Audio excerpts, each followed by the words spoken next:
Same thing with the Parshat Chayei Sarah, Vayu Chayei Sarah, the life of Sarah. And then what happens? She dies. Vayichi Yaakov, he dies. Better not to talk about living too much, because then might come the end. But it's okay. What do we say every morning? You give us a soul. Lord, you give us a soul. Open it up. What page is it? We're going to talk about these brachot in just a minute, but page 9 or 8. Page 8 or 9, there's this prayer we say every day. After that, my God, the soul you placed in me is pure. You created it, you formed it, you breathed it into me, and you guard it while it is within me. One day you will take it from me. Them the facts of life. It's a short turn. And we have a belief that restore it to me in the time to come. The soul lives on. Thank you. Thank you. The soul lives on. Thank you very much, Benjamin. The soul lives on. So, our parsha starts with Yaakov lived in the land of Egypt for 17 years, and then he passed away. How long did he live? 130. 137, I believe it is. What is it? 138. Don't know. Give everybody a chumash, please. Will you? Aaron, Theo. 137 says 138. Let's get hands here. I'm going to say 138. They get 2 puddings. I like it. One for me too, please. 137. You're going to go for 137? I know that Amram lived for 137. Amram, the father of Moshe. It says, and I know that I think Aaron too. Aaron the Cohen. 137. That's why I'm going to go with 138. I'm going with 138. All right. You're going to put your house on that? I'm going to put a pudding on it. 138. Oh, but you're right, man. 137? Wow. What was it? Let's see. 147. We're all wrong. 147. You said 147? Yes. Did you hear him say that? I did. Did you hear him say that? Don't swear, but I think it was 140s. 140 is not 147. 147 and then you said it was 148. You said What? I never said 140. 137. We were in the 30s. You said 137. I was thinking 138, but all right. Anyways, we'll all get a pudding, all right? We'll all get a pudding. Okay, 147 is what it is. And Yaakov, he knows that his time is up. He gets sick.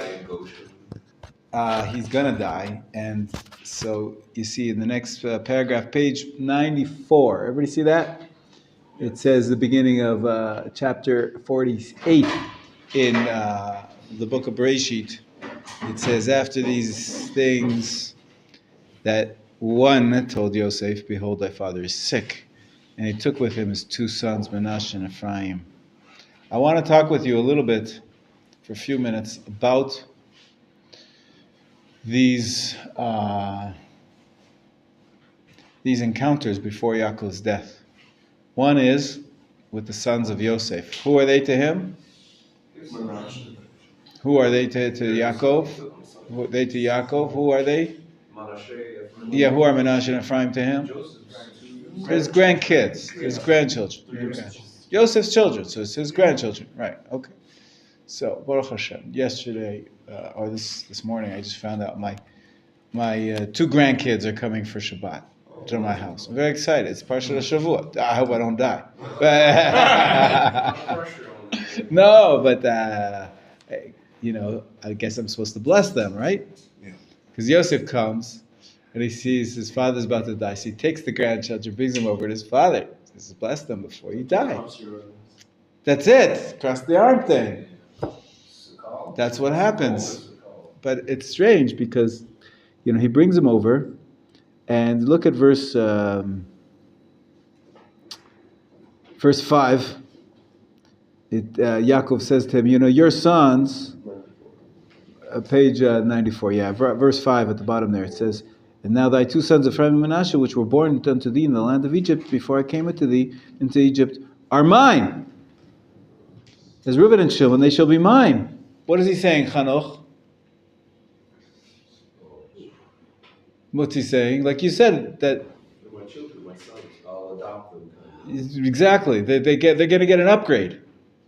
They're not just going to be grandchildren. They're going to be children. Part of my what? How many kids does Yaakov have? 12 total, but 12. Now, you'll overpass. sounds like he's going to have 14, no? 12 plus 2 is 14. Oh, but then Yosef's going to pass away, right? And how many are going to be left then? 14. We said 12 plus 2 minus 1 is how many? 13. But we all know how many tribes are there? 12.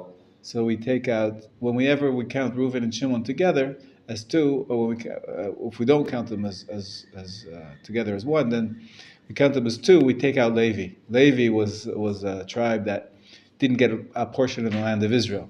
So the land was apportioned into 12 tribes, Reuven and Shimon each being one, Shimon, Menashe and Ephraim are one of those 12, 2 of those 12, right? So they get, that's their upgrade. Yosef gets replaced with 2 tribes. Why should Yosef get 2 tribes instead of himself? He saved the family. He did save the family, but what else is he? What's Yosef's place in the family? He's the firstborn of his favorite. Oh, he is the firstborn. It says in the Torah. So tell me, how could Yosef be the firstborn? Who was the firstborn really? Reuven. We all know. I even taught you the song. Oh, we know that Yaakov had 2 wives, right? Leah. So Reuven was the first kid to Leah, but the first to Rachel, who was intended wife, was Yosef. So Yosef, in that way, is the Bechor. The Bechor gets a double portion. Double portion. You get it? Shimon. Menashe and Ephraim. It's like Yosef, instead of Yosef, he gets 2 portions out of the 12. Instead of 1. Got it? Ephraim and Menashe. Good. So now we keep going. So he tells them this in verse 5, right? Menashe and Ephraim are going to be unto me like Reuven and Shimon. What does he mean like Reuven and Shimon? Like a son, right? Like sons. Like they're going to be part of the tribes. And then what if he has more children? Verse 6 says, if you have any more children, they'll be together with Menashe and Ephraim. I'm not going to expand it more than that.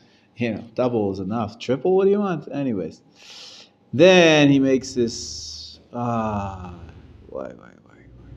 What a powerful request. He says that, please bury me. Take my bones up and bury me where? Where does Yaakov ask to be buried? In Ma'arat HaMachpelah, the cave, the double cave in Hebron, right? Now, before he asked them that, he says the following, verse 7. V'ani bevoim mipadan, as for me.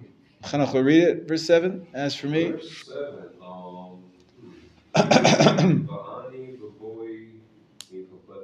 Do the English, yeah, please. Okay, and as for me, when I came from Padan, Rachel died by me in the land of Canaan in the way, when yet there was a little way to come unto Ephrat, and I buried her there in the way of Ephrat. The same is Bethlehem. Okay, so why does he talk about his wife dying and where he buried her? Rashi, I don't know if you learned this. Hopefully you learned this. With Rav Listman. He's apologizing. That's right. Rashi says that Yaakov here is apologizing. What is he apologizing for?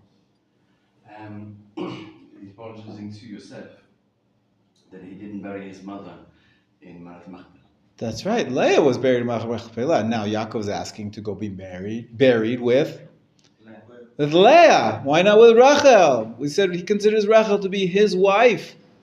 He says, in last week's Parsha, he calls her, Yehuda mentions, Shtaim Yaldali Ishti, that my wife gave birth to two to me, Yosef and Binyamin. So we see that he calls her his wife, his primary wife. Till the end of his days was Rachel. And now was he asking to be buried next to Leah? His dad, his mom.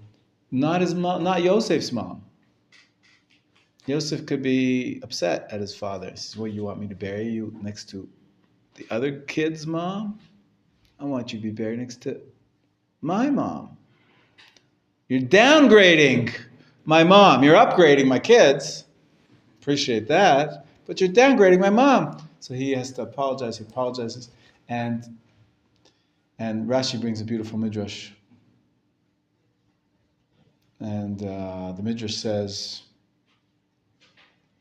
that when the Jewish people were going into exile from Judea, from the south, you see the map? Where's Marat HaMachpelah? Where's Hebron? Shmuel, go get up and put your finger on Hebron. It's that big... First start with Beersheba. Beersheba is down at the bottom, right? You see the Beersheba? Israel, can you see Beersheba? Can you see Beersheba? He's pointing at it. He's pointing. That's Beersheba. Where's Hebron? We're going up the line. You see that? Go up the line. He's going north. What's after Hebron? Jerusalem. What's in between Jerusalem and Hebron?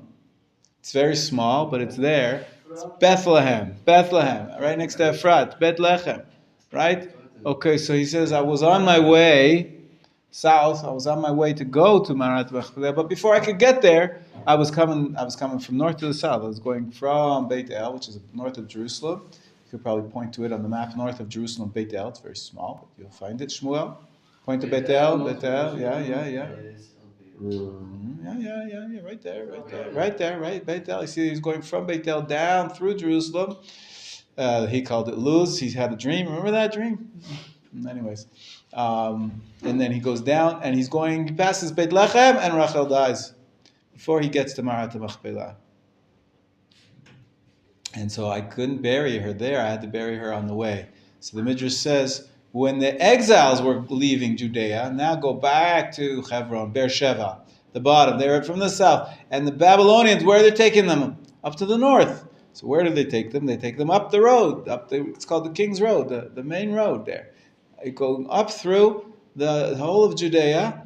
When they get to Beit Lechem, you went too fast for me, the Babylonian captors are taking them from the south to all the way to Babylon, which is in the north. The Jewish people, the exiles. Who exiled the Jews? From Nebuchadnezzar, the Babylonian king. He exiled them. You can sit down now, Shmuel. Thank you. Thank you very much for your help. The exiles were really down in the dumps. How do you think they were feeling? Like Losers. What else? What does the future hold in store for them? Slavery. Work. Pretty bleak. So what are they feeling? What are their feelings? Try to get into the shoes of the exiles, being chained and being dragged like the chain gang. to that's it, dragged to Babylon from Judea after hundreds and hundreds of years of the empire, King David and Solomon and all the kings.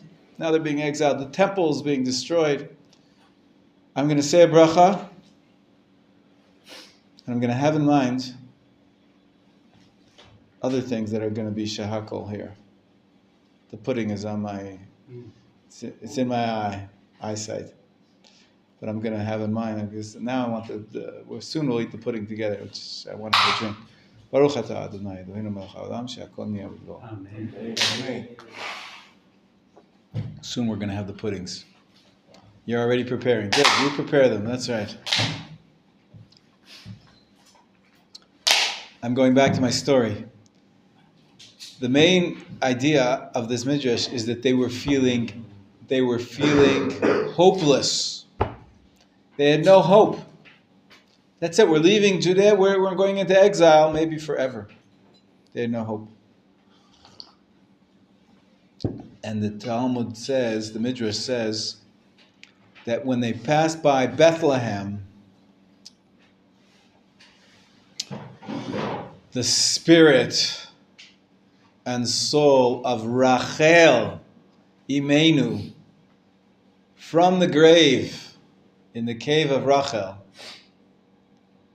she saw her sons, right? The children of Israel, including Binyamin, including Menachem and Ephraim, whoever was left, right? They were going into exile, and she entreated, she prayed for them, like only a mother can. And she prayed for them to Hashem. Hashem, what are you doing to my children? Please have mercy on them. And the pasuk in Zechariah says, Hashem heard her pleas, and he answers Rachel, who was crying tears of wailing tears, and he said, stop crying, because your sons will come back. Your sons will come back. And that gave them comfort when they heard this prophecy. Spiritually, the prophecy was told that somehow Rachel is the prophetess of return, prophetess of comfort. Hashem says to Rachel, be comforted, because your children, Veshavu banim ligvulam, Hebrew. What does that mean, Veshavu banim ligvulam? Your children will return to your borders. It's a beautiful midrash, right? Now let me tell you a story within a story. Once upon a time, this is a true story, there was a doctor in Austria. This is in the I think in the around 1900, over 100 years ago. And his name will come to me in just a second. Max Nordau, streets named after him. How did he become so important that there's streets named after him in the land of Israel, in almost every city? Max Nordau. He was a doctor. I think he was in Austria. And he was an assimilated Jew. He was an important Austrian. Nothing to do with his Judaism. One day, gets a knock on the door of his doctor's office, and this woman comes in, my son is here, my son is sick. 5-year-old Jewish boy. She's obviously a Jewish woman, Jewish boy. So he says, all right, I'll see what I can do. So he tries to communicate with the kid. So he asked him, so what'd you learn in school? So he doesn't understand them. He can't speak Austrian. Is there Austrian? No, German. He can't speak German. He can't speak this. All right. Boy, he starts berating the mother. You have to give your children an education. They won't be able to make it in the world if they don't know the language. He says, all right, I'll speak to you in Yiddish. Fine. So he speaks to him in Yiddish, because he's a Jew after all. He had some Yiddish. He says, okay, what did you learn in school? He says, do you know the alphabet?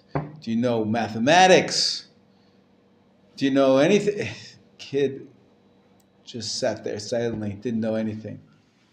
So the doctor is really giving it to the mother now. You've got to give your kid a proper education. He turns to the kid one more time and he says, all right, what do you know? What did you learn in Cheder? You went to Cheder, not to school, right? You should go to the gymnasium. You went to Cheder. And he said to him, well, he starts reeling off. This Rashi that we just learned. Yaakov is about to die, and he asks Yosef to bury him in Marat HaMachpelah, but then he feels bad because he didn't bury his mother in Marat HaMachpelah. But Rashi tells us that when the exiles were going from Judea to Babylon, being exiled by the king of Babylon, Rachel, the mother, comes out, a spirit of Rachel, and prays to Hashem and asks, please, wailing, begging that for her children, and the prophecy comes to Zechariah. It says, have no fear, stop crying, your children will come back to their borders. That's what the kid says.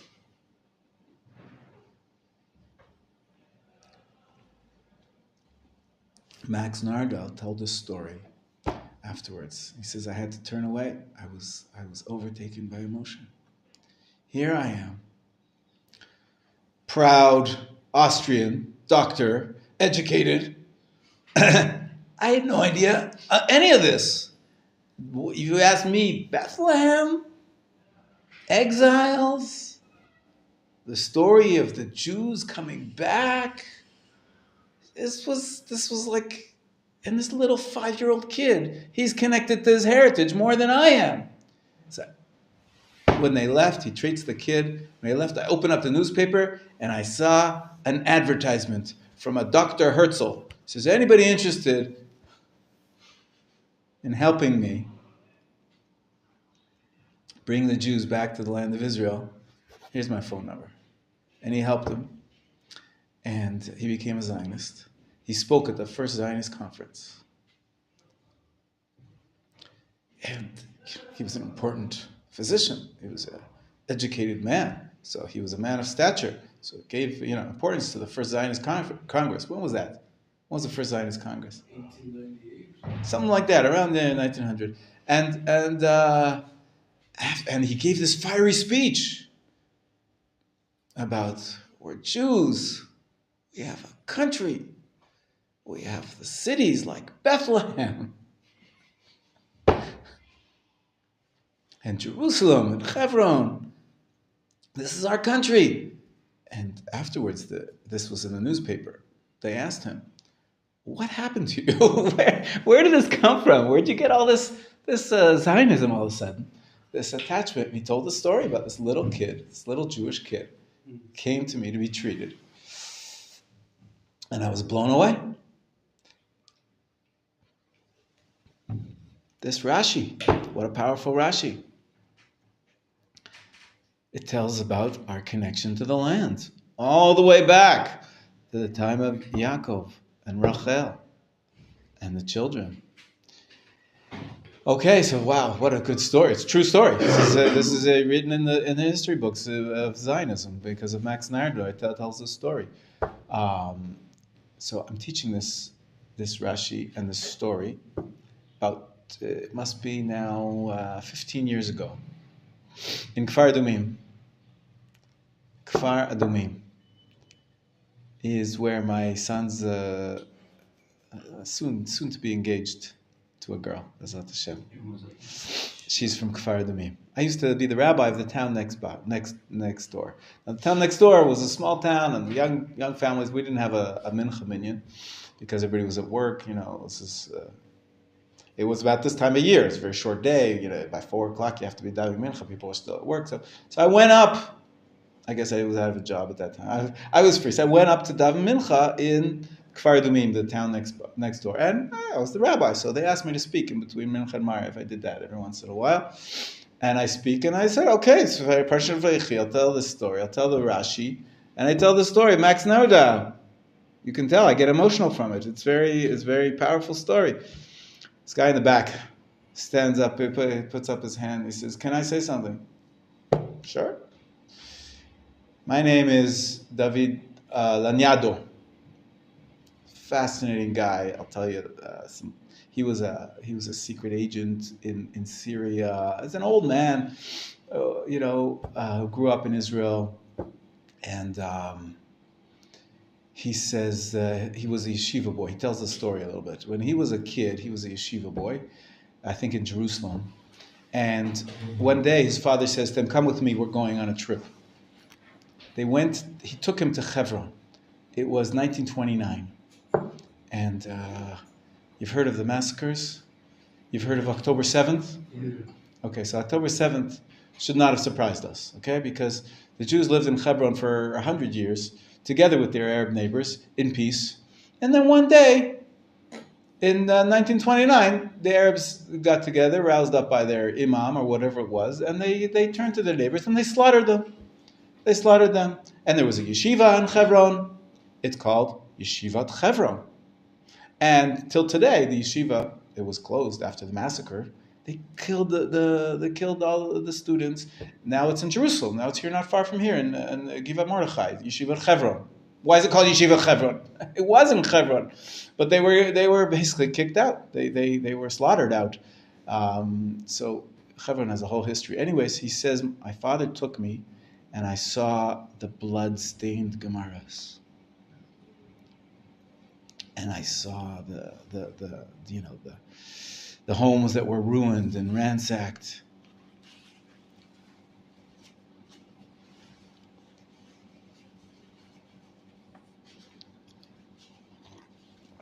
And I told my father, I'm leaving yeshiva. I'm going to go be a soldier. I can't let this happen. And he did. Became a soldier. His father told him, I understand what you're doing. Just remember, you're a Jew. He told me how in secret he would, as a secret agent in Syria, he was not allowed to keep any of the Torah or mitzvot because that would give away his cover. And he once took a risk. On Yom Kippur, he refused a cigarette. That could be dangerous as well. It's Yom Kippur, why are you refusing a cigarette? You smoke every day with us. Well, how comes? But he that much. Anyways, he survived to tell the story and to come to Menachem Meir. So obviously, at the end of his life, he was back in Israel. In any case, he tells the following story. I became a soldier, and I was sent to fight in 1948 in Gush Etzion. Gush Etzion, do you know where that is? On the map, it's between Bethlehem and Hebron. It's where I live, by the way. I live in the eastern part of Gush Etzion. This is the western part of Gush Etzion. Anyways, How long does it take you to get to Jerusalem? half an hour, tops. Yeah, door to door. I mean, it depends on the traffic. Traffic can make it longer. But it's about 10 minutes outside of Jerusalem, 10, 15 minutes. Gush Etzion is just 10, 15 minutes south of Jerusalem. On the way is Bethlehem. I used to drive through Bethlehem every day. I lived here 30 years ago, before Oslo. We drove through Bethlehem. Fine, there were some stones. We have to drive through Dahesha, the refugee camp as well. And there's because of the stones, so we put up a big fence so the stones wouldn't be able to get to the road. It was crazy, but this is also crazy. Anyways, I can't digress too much. He says I was fighting in 1948 with the units protecting the Yeshuvim in Gush Etzion. Gush Etzion is the Etzion block. Block meaning there's a bunch of Yeshuvim. We were there. We went there on a Shabbaton. You saw the movie. Told the story of the people who tried to stay, and they were basically surrounded by the Arabs, and they were killed. A lot of them were killed, and they had to give in. In the end, the soldiers there were outnumbered and surrounded, and so they, what's that called? Surrendered. They surrendered. They surrendered. They were taken into Jordanian captivity. Now, how do you get to Jordan? The Albi Bridge near Yericho. Sorry? There are 4 crossings. There are a few crossings, but the most used one is over here, right near Yericho. Over here, this Yericho, right? So there's the Albi Bridge. Where is it? Here, the Albi Bridge crossing, right? Right near Yericho. Okay? So he's in Gush Etzion. We said that's over here, right? Right? This Hebron, Jerusalem, in between Beit Lechem. Before that, below Beit Lechem and the Hebron is Ephrat. Okay, Ephrat, that's part of the Gush Etzion. Okay? So he's here. He's going to be taken to Jordan. He says they put us in a Jordanian bus. The these surrendering soldiers, captives, and they're driving northward to go along the way. And how do you think he was feeling, being captured, going into Jordanian captivity? Pretty hopeless, pretty upset. He says, we got to Bethlehem. We drove through Bethlehem. I see Kever Rachel.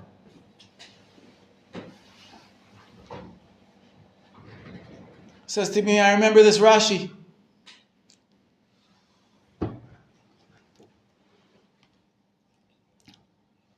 That even though you're going into exile, you're going to come back. And it gave me hope.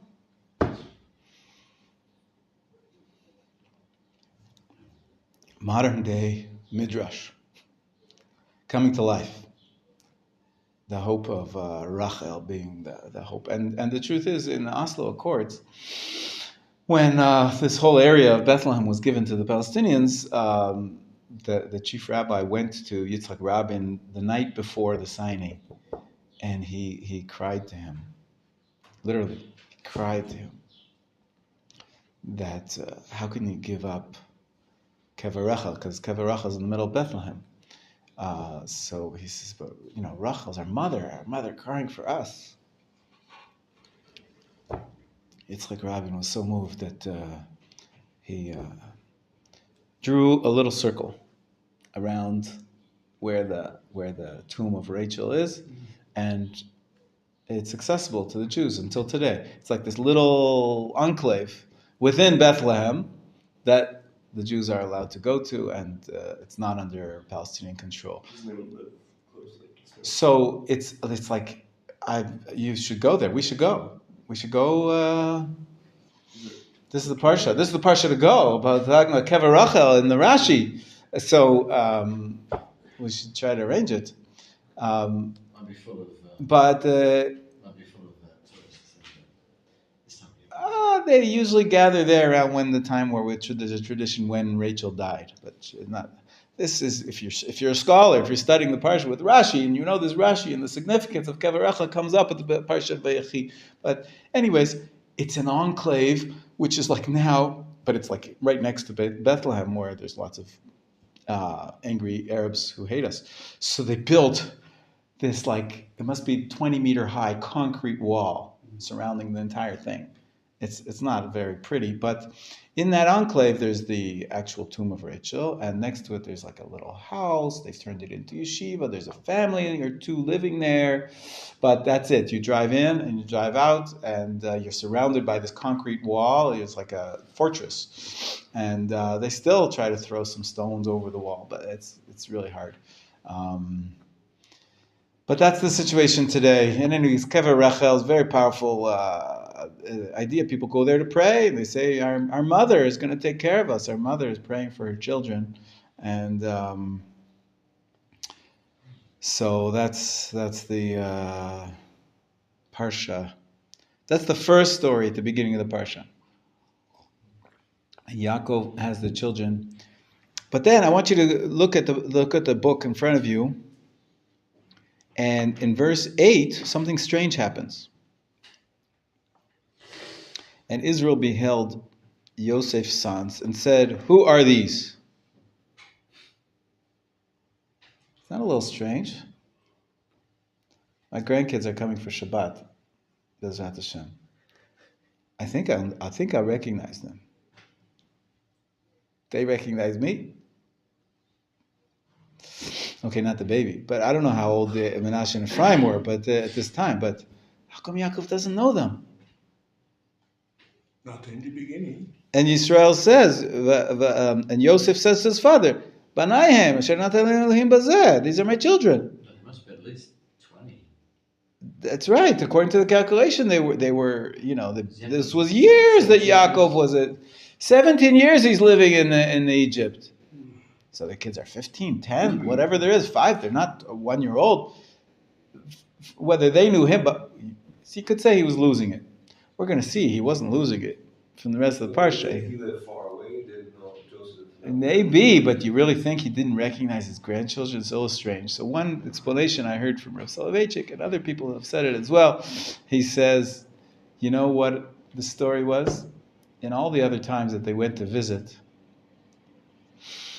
Yosef brought his kids to visit, like you're saying, Yosef was probably in Cairo, in the wherever the palace was, and, Yaakov and his children lived in Goshen, a different part of Egypt, you could probably say, is an hour camel ride. Okay, I don't know, whatever it was. They weren't there every day, so whenever they were saying, okay, in America it's Sunday, we're going to go visit Grandpa, right? Right? So they would get dressed up in their finest. What would they put on? Maybe their kippah, their tzitzit, right? They dress Jewish. And they'd go to visit their grandfather. What happened this time? We started off in verse 5. What happened? Someone told Yosef, behold, your father is ill. This was an emergency call. Very quickly, he pulled Menachem and Ephraim out of school. What school did they go to? Probably the gymnasium, probably the Egyptian school, public school. They were wearing their Egyptian clothes. They were dressed like Egyptians. So Yaakov sees them and he says, what? Who are these? They look like Nazis. They look like Egyptians. And Yosef says to him, they're still my kids. Fine, they have to learn how to survive in a foreign culture, in Egypt. But they're my children. And what does Yaakov say? Kachem na'elai v'avarchem. Bring them to me, and I'll bless them. I'll give them a blessing.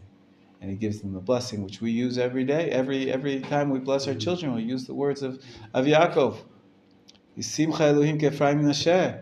May Hashem bless you like I'm blessing of Menachem and Ephraim. And so this is a fascinating encounter, because do we look Jews? Like Jews? I don't know. This is a shirt made after the Western style. I see this collar with the button down. I look like a prep kid, a college guy, right? Harvard. And you look like some, I don't know what, I don't want to say anything bad, but sweatshirt with a hoodie. Who wears hoodies? It's a style thing. Okay, and we're all dressed essentially Western. It's a trick. How can we retain our Jewish identity in a foreign culture? Okay, so Baruch Hashem, we're wearing kippot. Hopefully you're wearing tzitzit. I'm not checking, but this is an easy mitzvah. Shame to pass up on. Even if you're not yet Jewish and you're not putting on tefillin because of all sorts of customs, tzitzit, I don't see any reason not to. In any case, it's a trick. It's a trick. And here we are studying Torah to make sure that we keep our Jewish identity, even though we're studying in English. We're speaking Egyptian. We should be speaking Ivrit. What can we do? We're a product of our culture. We were brought up without Judaism, without intense Judaism, anyways. And so we have to learn. We have to grab on and hold on to our identity, even in a foreign culture. So this encounter here with Yosef having to explain, who are these kids, to the father. And Baruch Hashem, they are our forerunners, essentially. We may not look so Jewish, but we still are, and we still are part of the collective of the Jewish people, and we identify as Jews. We live as Jews, even though we're in a foreign culture. This is what Menachem and Ephraim give us, because all the other kids, all the other grandkids, they grew up in Yaakov's house. They grew up in the Jewish culture, if you will. The yeshiva of Yaakov, exactly. But these kids, they were in high school. Who knows what they were up to? Maybe they were wearing jeans and a t-shirt. The equivalent in Egyptian of 3,000 years ago. The mother was an Egyptian. She converted. Don't worry. But yeah. So what was the old Israeli dressing style? The what? The old Israeli, like what did our forefathers wear? kind of dress? I don't know. I mean, I imagine in Egypt they wore Egyptian dress, and in Canaan they wore Canaanite dress. I imagine they dressed just like the others, and they wore sandals and robes and whatever they wore back then. There's some people now who want to bring it back. They say, well, oh, that's the original Jewish dress. We should dress like them. I don't think it works that way. Our job is to you know what keeps our identity? The Torah and the mitzvot. The externalities, you know, are not as important. Because the Jews in the Eastern countries, they dressed Eastern. The Jews in the Western countries, they dress Western. So what's Jewish dress? The black fedora? Those were the Jews in Europe. 100 years ago, okay, but what about 200 years ago? What about 300 years ago? What about the Jews in Persia? They never wear a black fedora. So you say that's the Jewish dress and only that? I don't find it a convincing argument. Of course, there's a community standard, and if you join a community, you keep with the standard, if that's what people do. So you wear the black and the white, or whatever it is. Our community is pretty flexible in terms of dress, but we wear a kippah and tzitzit. Sorry? A knit one, that's right. Everybody's got their own different kinds of kippah nowadays. This one black, this one velvet, this one knitted, this one thick knit, this one thin knit. Perhaps a little bit, we're too much into the divisions between the groups. But it is important to be proud of your Judaism and to wear some markings. But I'm too historically aware to say that this dress and only that dress is the way Jews dress, you know. Other than, of course, you know, the way we act and what the mitzvot that we perform and the Torah that we learn, that's really the main thing. But by all means, if there are Jewish identifying markers, like nowadays, it's been 100 years, kippah is a Jewish identifying marker. I think it's very important. Very important.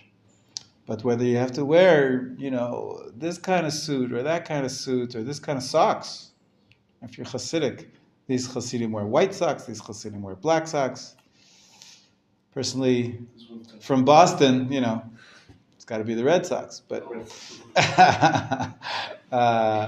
tuck it in, tuck it out, you flip it up, you flip it down. If you're in that community, by all means, it's a nice thing that a community has a dress code and it gives you a feeling of connection, which is important. I'm not making light of it, but it's not saying it's not my way or the highway. If you don't wear a black hat, you can't be a good Jew. So we tend to cancel. There's a word for it nowadays. We tend to cancel others. Those who don't look like us get canceled. Those who are not part of the community because they wear a funny kippah or they wear a different kind of shoe. It has to be just so if you want to be in our community. So I'm against that sort of parochial sort of exclusivity. But of course, you know, in this day and age, we're all over the place. We're influenced by the West, by the East, by, you know, reggae culture. You got the dreadlocks, so we're influenced by that. People like they're into the hippie look, and then there's other people. We're influenced by all sorts of fashion, you know. But we should try. The message is here that we have to remain connected to our Jewish identity. Dress is not always the only way, or it's not the primary way we should do it. But that's important too. And Yaakov doesn't recognize his grandchildren because they weren't wearing the dress he was used to. Gives them the blessing. Anyways, they're also the children. They remain part of the Jewish tribe. Okay, you've waited long enough. L'chaim, l'chaim. L'chaim, l'chaim. Let's go back to the laws of brachot. Laws of brachot. But actually, keep the Chumash open. I want to tell you one more thing about the Parsha. But... so let's hear your shahakals, guys. You said mine already, and Eov, I think, said one quietly. I noticed that. To have one. You don't have to eat the chocolate, but what's the bracha on chocolate pudding? Why? It's an other? What's an other? Something that's not a fruit. It's not a fruit. It's not bread. It's not bread. Right. What's it made out of, actually? Milk.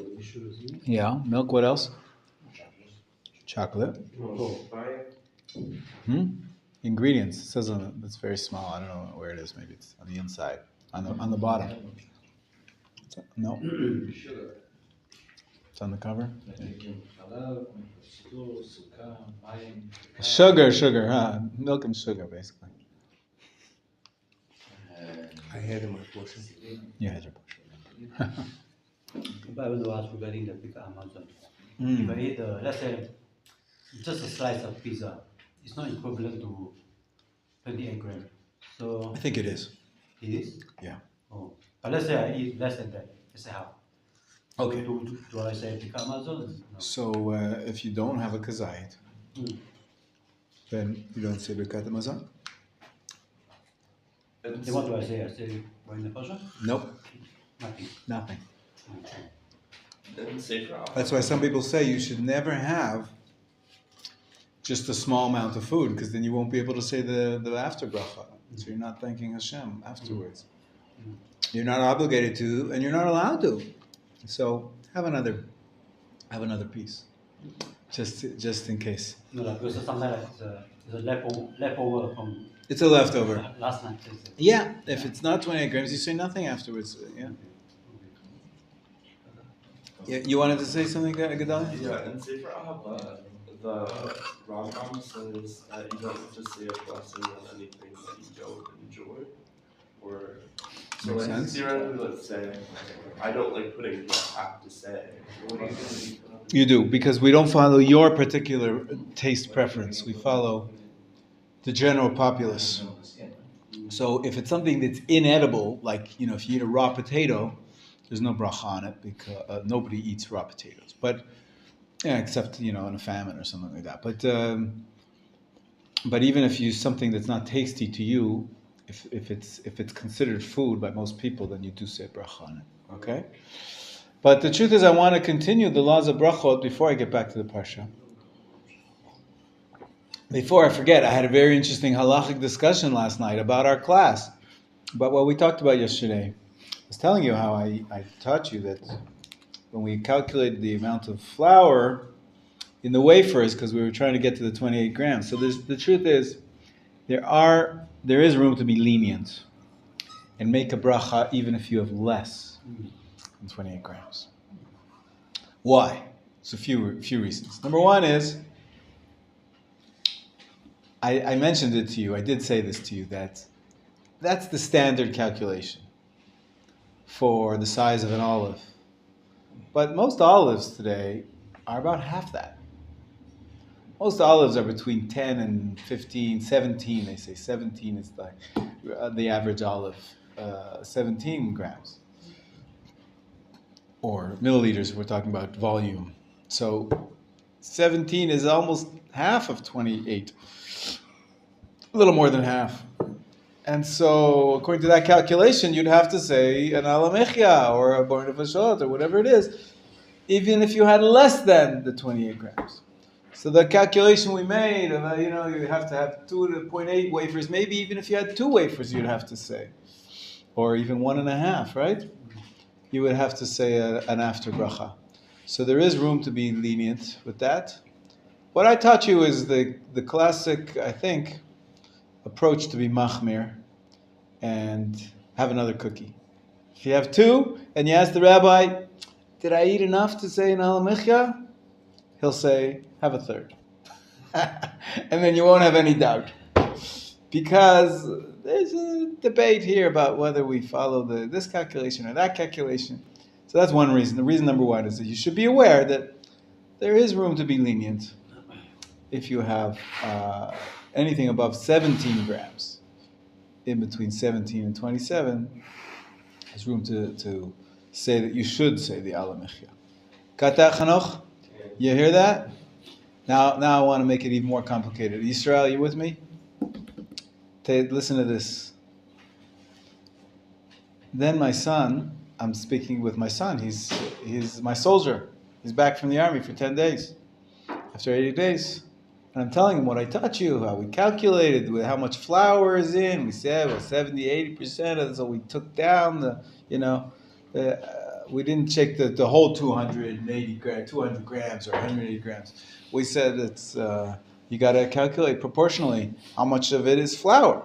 Because al-michya is only on the flour. He said, wait a minute, I remember learning. And he whips out the book, Pnei Halacha and Brachot, which we're studying as well. And he says, it says here in this book that you don't have to make that calculation.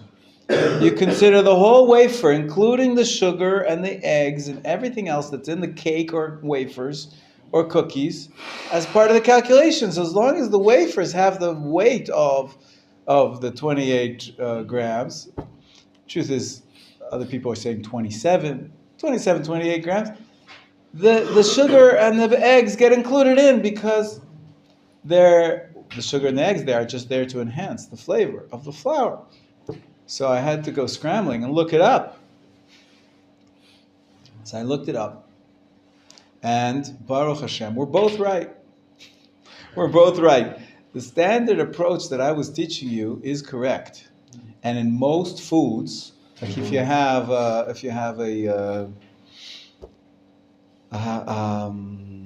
casserole of some kind, and you've got some vegetables and eggs and flour. You put in the flour there so that it beefs it up, the volume. So then everybody agrees with what I told you, that you only make an al-michya if you've had enough of the flour, of the grain, that to make up the kazai, the volume of an olive. But there is a custom brought in the Mishnah Brura, and the Mishnah Brura was Rabbi Yisrael Meir HaKohen from Radin. He wrote a commentary on the Shulchan Aruch, which became very popular and very authoritative. And he writes that there is a custom, I don't know who started this custom, that when it comes to cake and cookies, when all those other ingredients are actually adding flavor to the flour, then you include all the volume of the entire thing. It doesn't have to be only the flour. So there's a difference between casseroles and cakes and cookies. We were talking about cookies and wafers. So according to the Mishnah Brura, the custom is you don't have to take down that percentage of, but you calculate the volume of the entire cookie. The weight of the entire cookie. That's right. If it's 28 grams, you figure out of 200 how many wafers is 28 grams, and that's it. And that's all you do. But I did see that there's a book that brings a lot of different modern day sources after Rabbi Yisrael Meir HaKohen from Radin, the Chafetz Chaim, the author of the Mishnah Brura. After he wrote that about 150 years ago. He died in the beginning of the 1900s, in about 1920 or something like that. And his book was completed by the 1900, I believe. What about the entire 20th century? We've had great rabbis, and almost everyone that wrote on the topic, they said, this is a strange custom. I don't understand why. The standard is you only calculate the flour. And so Rav Moshe Feinstein and Rav Sternbuch and a lot of the great classic poskim of the 20th century, even though the Mishnah Brura has a very authoritative stance, and he did say that's the custom, many other decisors say we should be machmir. And therefore the correct answer is this 2 cookies, is that enough to say it al-michya? The correct answer usually is have a third. They say you should be machmir and not calculate the eggs and the sugar and everything else. You should be machmir and calculate only when you have the 28 grams. But so now I've told you 2 reasons, though, to be lenient. One is this custom brought by the Mishnah Brura, to be lenient, that we calculate all the other stuff as part of the volume of what requires you to say an al-michya together with the flour. And number 2, as I told you, well, is it 28 grams, 27 grams, or 17 grams? So there's 2 reasons to be lenient and say, well, I don't really want the 3rd cookie. Thank you very much, Rabbi. I had enough. You can be lenient and say your al-michya even on less than 27 grams. Okay, so this is a beautiful continuation of our lesson from yesterday. And it's so nice to have a Torah discussion with my son. So after the meal, I looked up all the sources and I sent him a WhatsApp and I said, "Thanks, Dad. He'll look at it later. Whatever. He's busy. He's busy. Baruch Hashem." L'chaim, you enjoyed the yogurt? It was good. So what do we say now? You're not finished. You can keep going if you want. What's the after bracha? Yisrael, what's the after bracha? Borei nefashot. Chanoch, can you say it off by heart? Nope, not yet.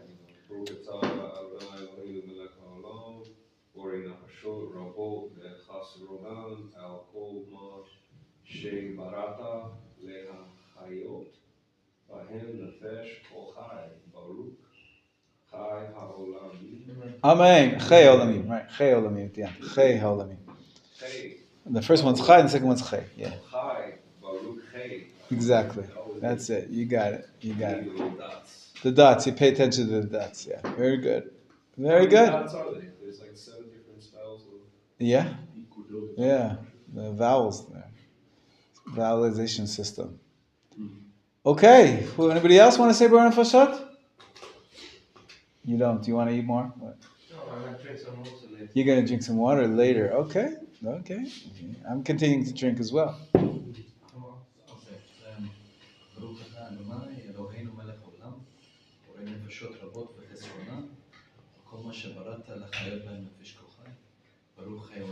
Amen. Well done. Stephen, are you still drinking? Yisrael, you want to say it? Did you have a yogurt? You didn't have. You don't want to eat it. Okay, all right. But you have to.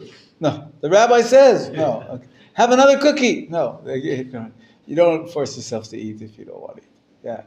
So can you do like this? Like you make a bracha and you have it in mind that I'm making shekol and everything that I eat today.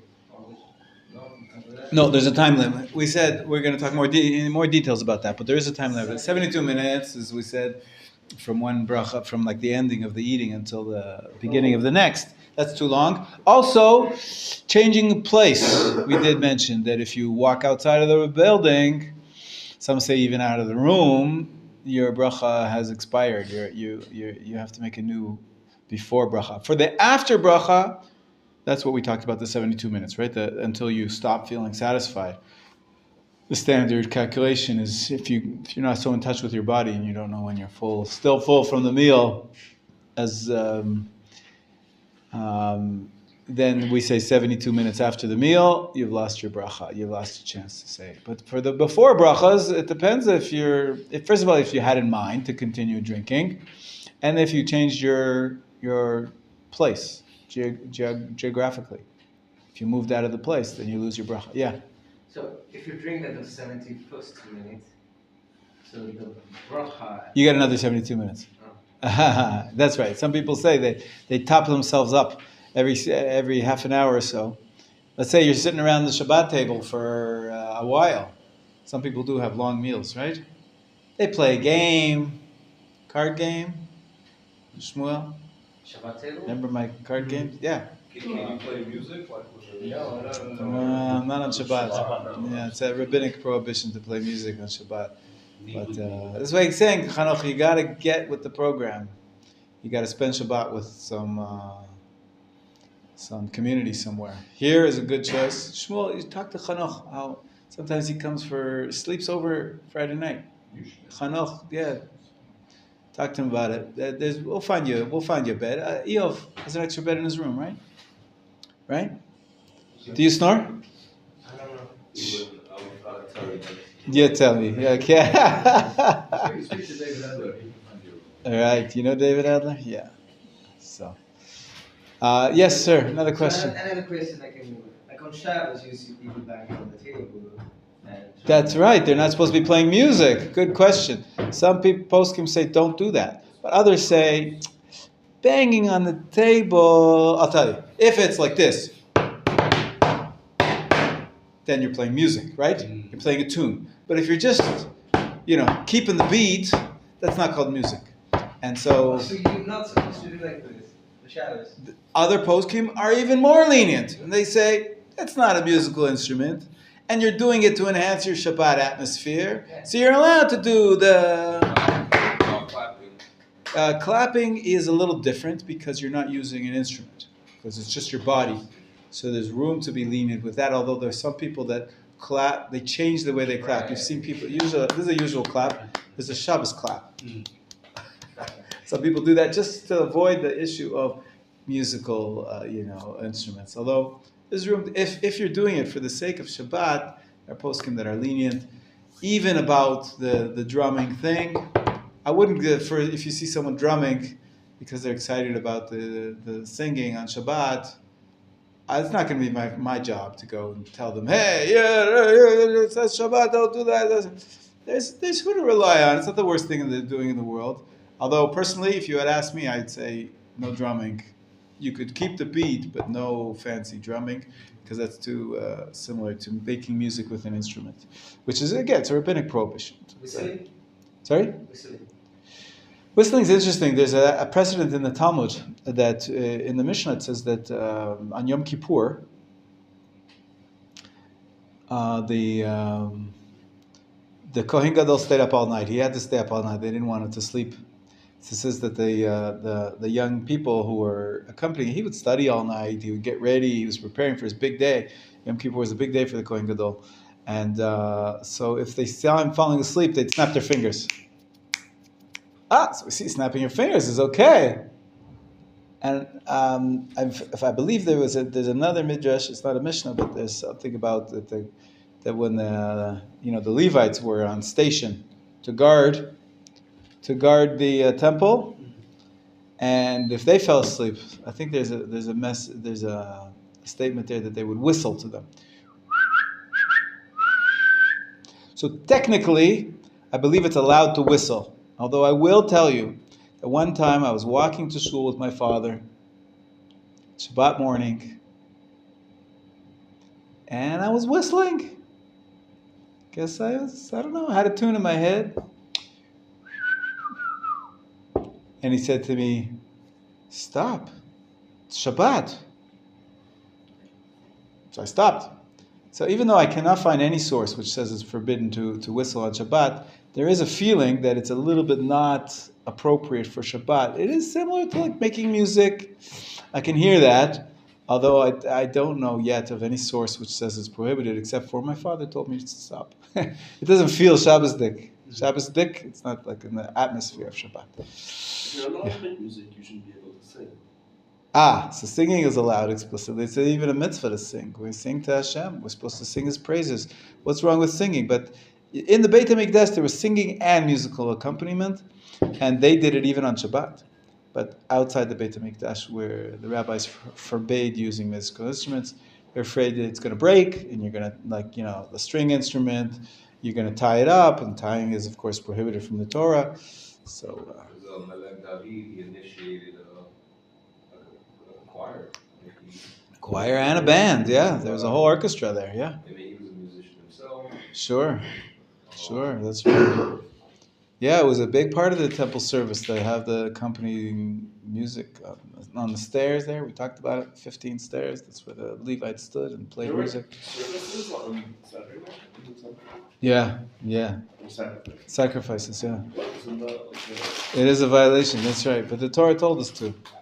So the standard understanding is, thank you.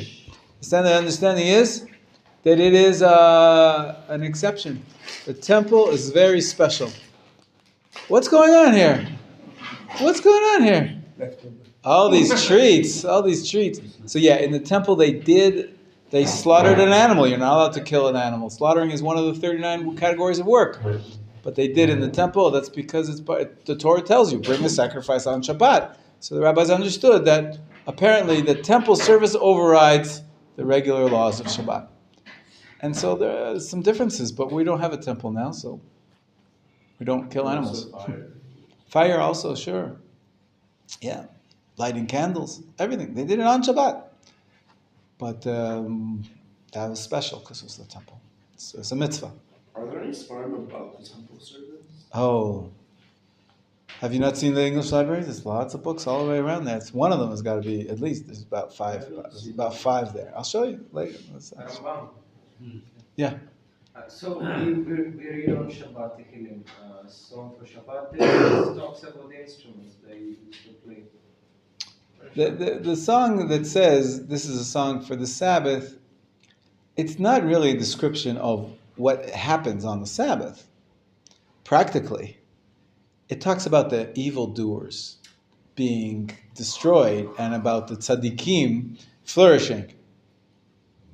We learned about the Shabbat. This is what we spoke about, how ultimately the Shabbat connects us to the grand world vision of peace on earth, and how the Shabbat reminds us of God's kingship. But it's not a practical discussion of what we're doing today or tomorrow. And if it were, it would be in the temple service. So the answer would be simpler. If it doesn't say today we're playing music, but they did in the temple. All right. Anyways, good. So we had a little digression to the laws of Shabbat. We talked about the laws of brachot. I qualified a little bit what I said yesterday. There's room for leniency to say the bracha achrona, even if you did have a half a piece of pizza. If it was over 17 grams, there's room to be lenient and make the ala mechya if you feel bad about it and there's nothing else to eat. To add that extra 10 grams, there is room to be lenient because ultimately the size of the olive is what matters, and if that's what olives are like, makes a lot of sense. But the custom is 27 or 28. And then my last question is after the meal, it was that long one we said yesterday. Invitation, Hamazon, and Zimun, the invitation. So that's basically only on Shabbat, the Zimun? Nope. All week long, whenever you have three people deciding to eat together. The Zimun is if they're eating together, three Jewish people are eating together, they make a Zimun. But one by yourself? By yourself, you don't say that. You don't say that. You don't say the Zimun, you go straight into you say the Shir HaMalot or the And then this Baraka Hamazon, which is like these 3 psalms. Those introductory psalms. You choose one of them. So you just pick one and Weekdays we say Al Naharo. Weekdays we say the first one. Shabbat and festivals we say the second one. So Al Naharot. Al Naharot is during weekdays. Shir HaMalot on the Shabbat. Before this is all before benching. Before the Birkat Hamazon. No, before Birkat Hamazon. At the end of eating. So you incorporate these and always finish that last one. All the way to the end, all the way to the end. 10 pages. That's why some people say, the Jewish thinking is, someone offers you a meal. Says, okay, I'm hungry a little bit. But then they offer you bread. Said, well, no, I don't want bread. Because why? Maybe you really do want bread. But you know that if you eat bread, you're going to have to say those 10 pages at the end of Birkat Hamazon.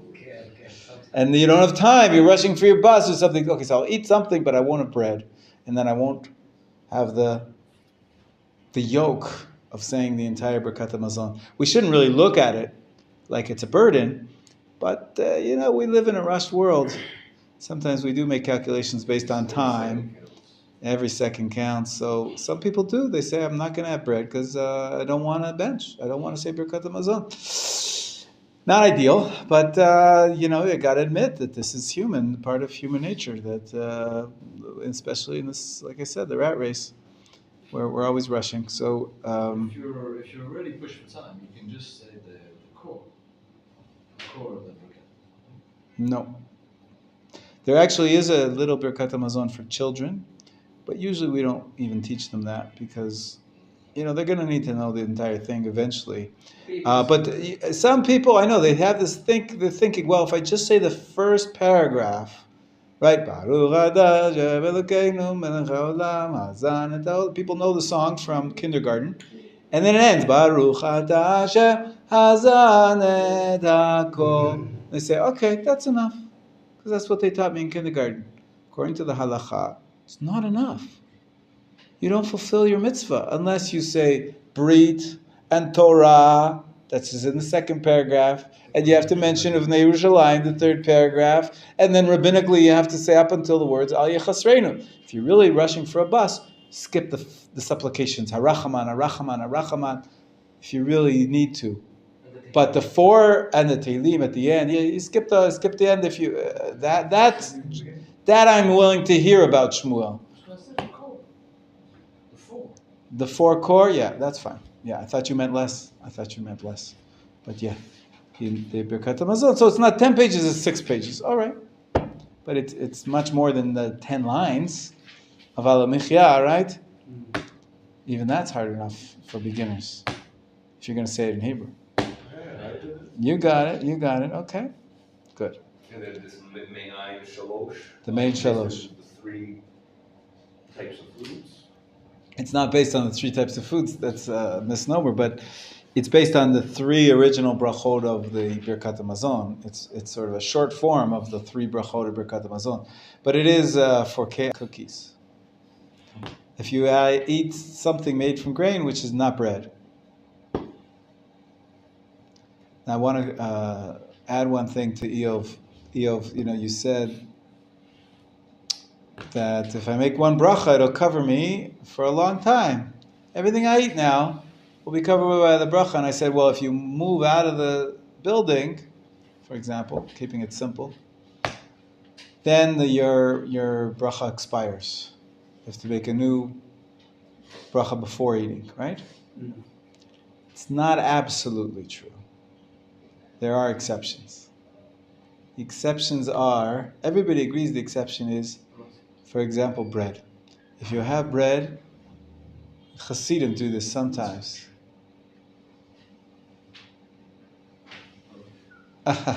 Hasidim do this sometimes. They start eating their meal with their families, but they want to go to their Rebbe. So they don't even finish their meal. They move from their homes to the Rebbe's home, and they continue eating there, and they say the Birkat HaMazon by the Rebbe. And that's allowed, because the bracha on the bread, actually, it does not expire when you leave the room. Oh, but we saw that. We went to the Tish. Yeah? Elzer. Cool. Yeah. Only bread. So some people say also mezonot. And some people say also the special fruits from the land of Israel. Anything that you have to have al mechya for. And there's room to be lenient with that. But not anything else. Anything that's shahakol or, that's, vegetables or fruit. You leave the house, the bracha expired, you have to make a new bracha before you eat. So, let's say after the Shabbat Shakarit service, I had olive. Let's say at the synagogue, I have olive. And after that, I go back to my house and I can start with bread again. Is it? So the best thing is if you have an olive. First of all, if you have on Shabbat, if you're talking about Shabbat morning after the services, there's a kiddush, right? So for the kiddush to be kosher, you must have mezonot. You must have some bread or mezonot. Has to be a meal. Set meal is bread or mezonot. Some say, like my kids. By the way, I don't know if I told you, but my daughter's celiac. We just discovered that my grandson's celiac too. What's that? Her son. That means you're not allowed to have gluten. You're not allowed to have any of the 5 grains. Yeah. So you're never going to say, the kid's never going to say Birkat HaMazon. Maybe things will change. Who knows? But so you have to have, when you have the kiddush. So you said you had a piece of cake. You didn't say that, but I'm saying you had a piece of cake and you had an olive. Okay? And you had an olive. And now your kid is making a noise in the yard and you have to go play with him. You have to go separate him from his fight or whatever it is, or clean up the mess that he made. But you left the building. And now you still have a half a cookie in your hands. And you have another olive in your hand. But you've left the building. So, as I said, if it's mezonot, and even an olive, you can be lenient and say, don't make another before bracha. The bracha that you said inside still carries on with you into the yard, okay, into wherever you went to take care of your children. But when you finish the kiddush, now you're going to go home to eat. So you should finish the kiddush and say an after bracha. Which after bracha do you say? Al hamichya, ve'al hagefen, ve'al haaretz, ve'al peroteha. You have all three. If you had an olive and wine and mezonot. So you have a full al hamichya, me'ein shalosh blessing. And then your meal is finished. And then you walk home. And then you have to have your proper meal because you didn't have two breads. You didn't have lechem mishnah. So then you wash and you start a new meal. You finish with the kiddush. That's ideal. If you don't finish with the kiddush properly and you sort of run in from the kiddush straight into your meal, you've got a big problem, halachic problem, about the after brachas, about the before brachas. It's a mess. It's best to separate the two. Yes? Can you make kiddush like right after you wake up, then you go to the shul for shacharit? Nice try. The standard assumption is that the obligation to recite kiddush only devolves upon you after you finish shacharit. Some say even musaf, but standard is after shacharit. So if you need to eat before davening, we talked about it at a different time, that you really shouldn't eat before davening, but if you have to, you're sick, you're old, you need the energy, you eat, but you don't say kiddush, because you're no obligation to say kiddush until shacharit is over. If you want to eat after shacharit, even because you're so hungry and the rabbi is going to go on for a long time, and it's a long, like Simchat Torah, for example. Everybody has to get an aliyah. It takes hours. It's the longest day in shul, I think, is Simchat Torah. I love it. You love it, huh? I love it. You love Simchat Torah. In any case, what do people do? You give everybody an aliyah to the Torah. So the Torah reading takes like 2 hours. And then you got Musaf. And so most communities say that people are going to be hungry before we finish. We finish at 2 p.m. Everybody's going to starve from 8 a.m. till 2 p.m. So after shacharit is over, sometime in between before or after the Torah reading, they have a kiddush. You have to make kiddush, and you have to have mezonot for it to be a kosher, and then you eat. But that's because shacharit has been finished. You can do that. But before shacharit is started, there's no concept of kiddush. Wake up in the morning, if you need to eat, you eat something. As if you make the calculation that you are infirm or weak. You don't look infirm or weak or old. But it can happen. It creeps up on you. But, yeah. So only after the musaf shacharit can you make kiddush, right? Usually you don't do it in the middle of the shul. Usually you have shacharit, kriyat Torah, and musaf. Musaf's over, then you make kiddush. Yeah, that's the standard.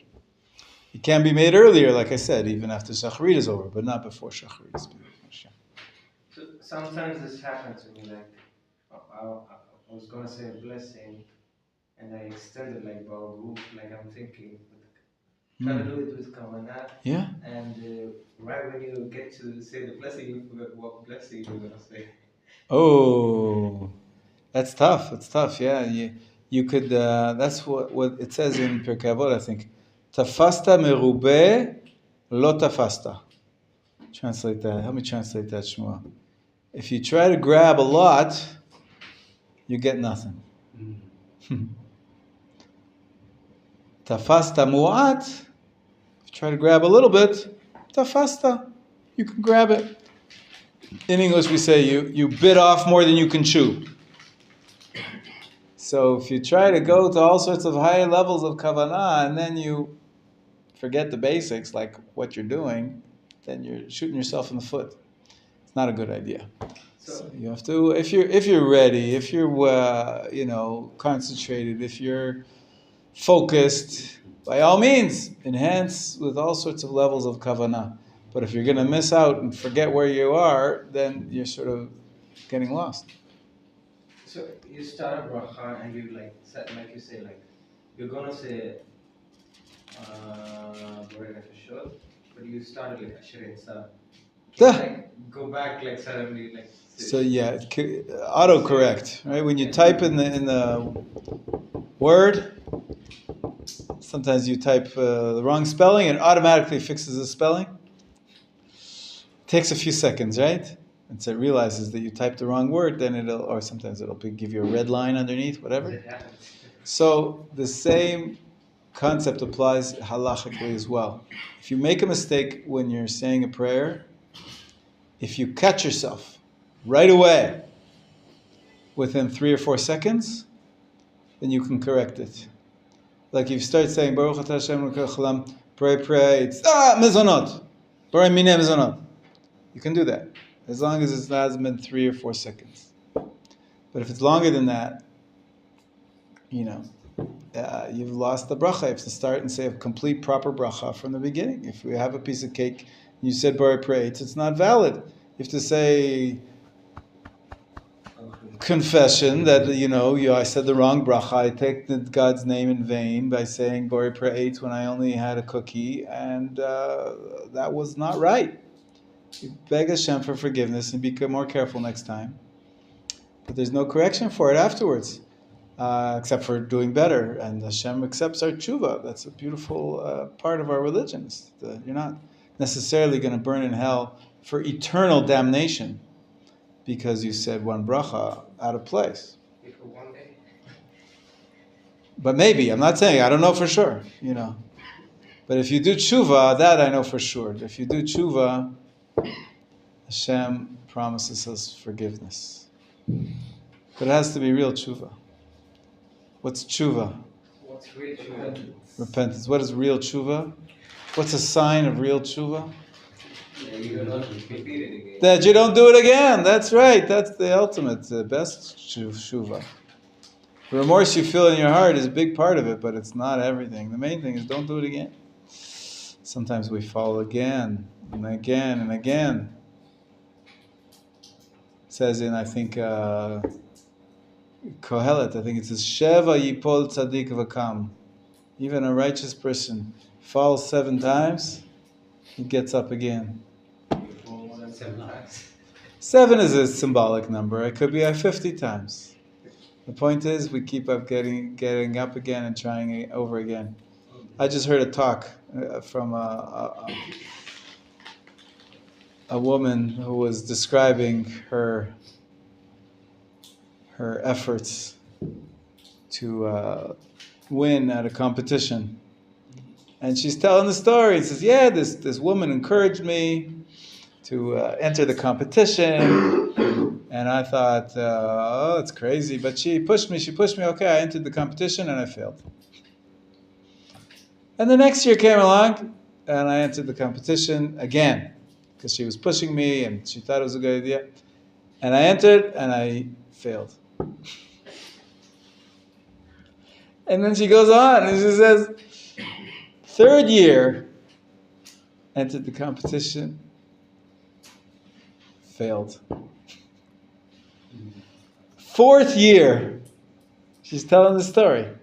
And I tried again. What do you think happened? She failed. This is Machon's day. 5th time. 5th time, she tries again, and she failed. And then that year, the woman who was encouraging her passed away.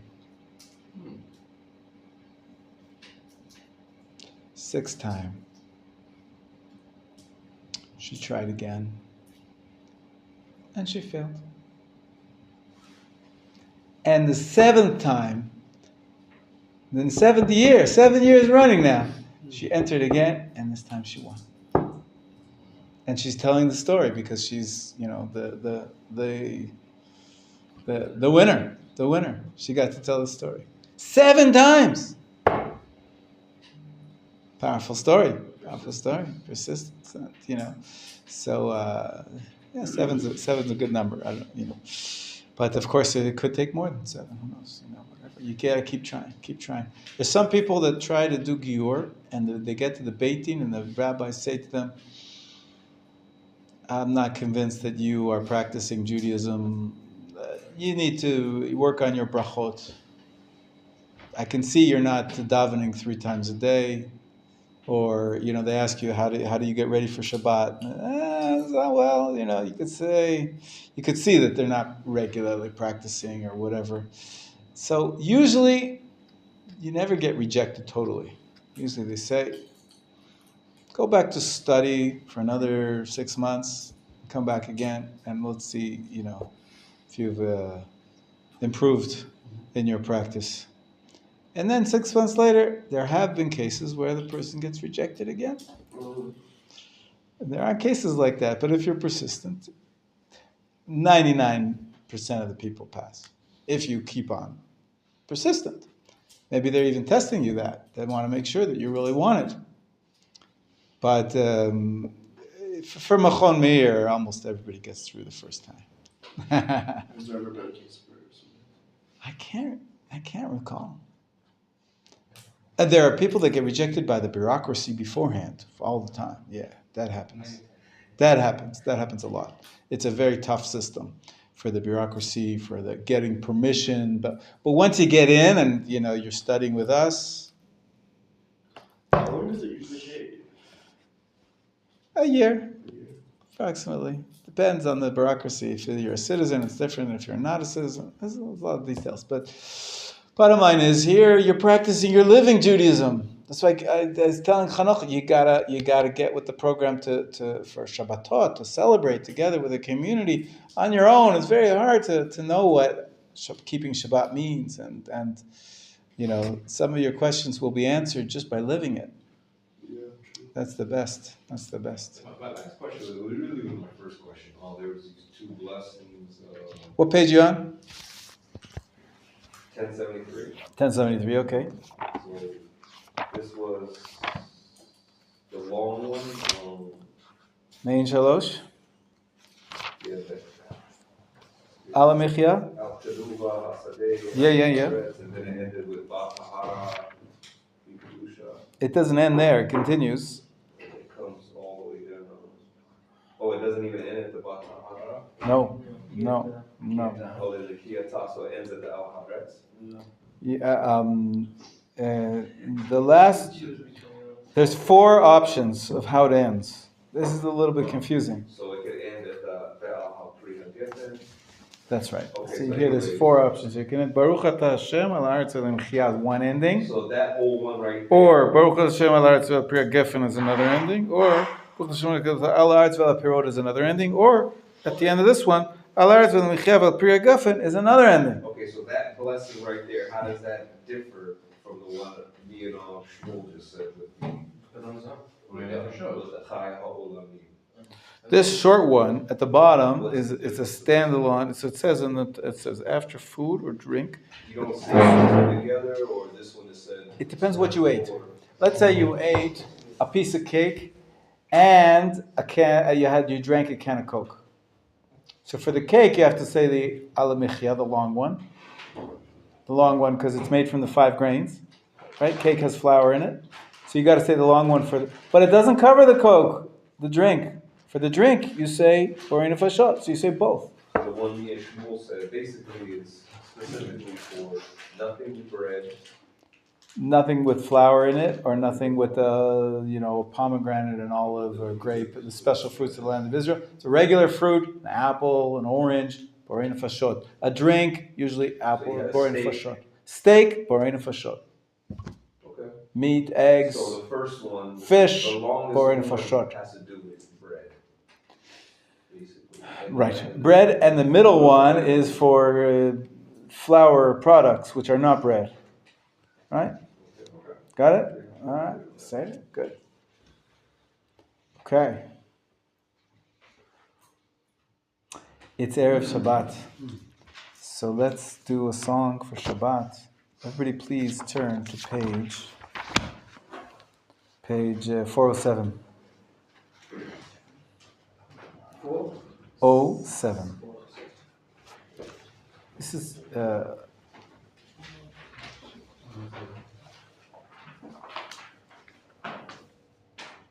Page 407 and 406.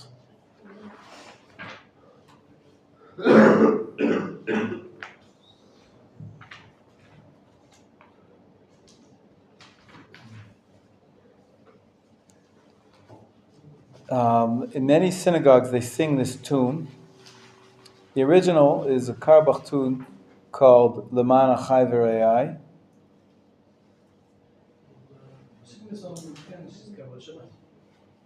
We sing it in Kabbalat Shabbat. This is from Kabbalat Shabbat. That's right. And Stephen, if you could turn on the little speaker for me, you'll hear a beautiful rendition of it from a friend of ours who has something called Our Sidur.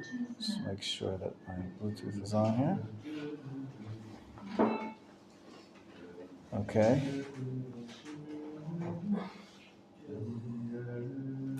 There we go. Are you ready? My phone has its issues here.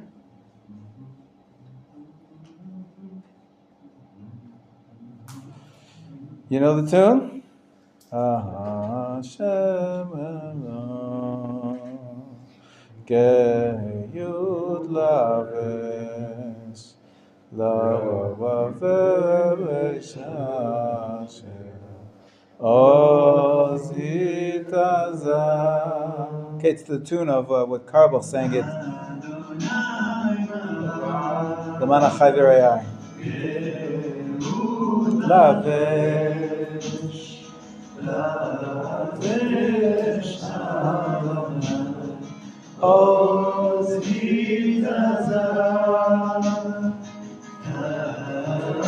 Atiko, Tevenatiko,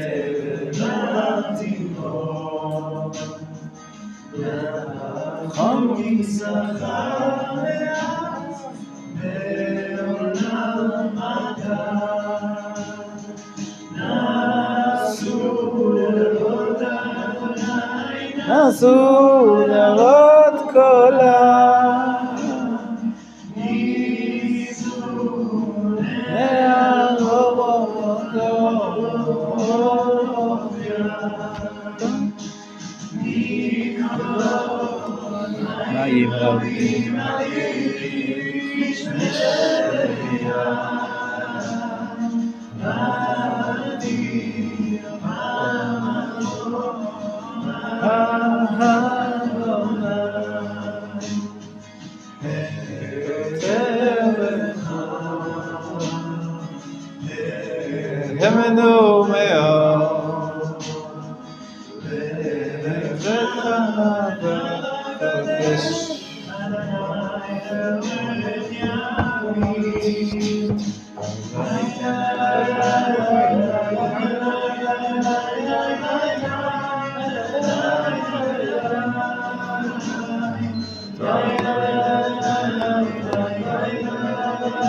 Shabbat Shalom. Shabbat Shalom. Shabbat Shalom.